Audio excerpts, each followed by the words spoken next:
So this NC300 is about done.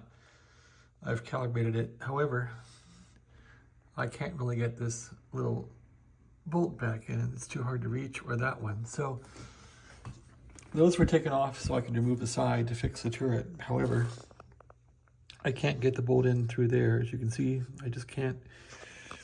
And this one I can't reach either. So anyway, an inventive solution is you take electrical tape and you tape the nut onto a screwdriver like this.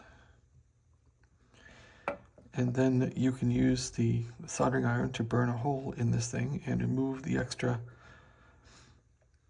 tape, and then feed the screwdriver up through here until you reach that nut and then that bolt, and then try to spin it in. So that's going to be the plan.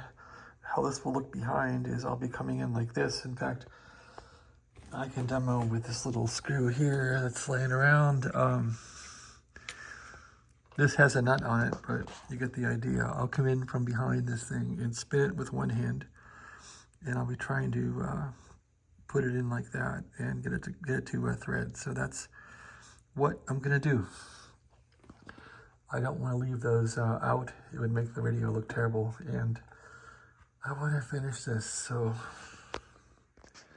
that's the plan.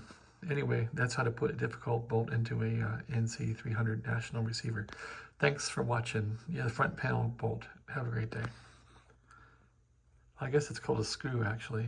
A little Phillips screw. Thanks for watching.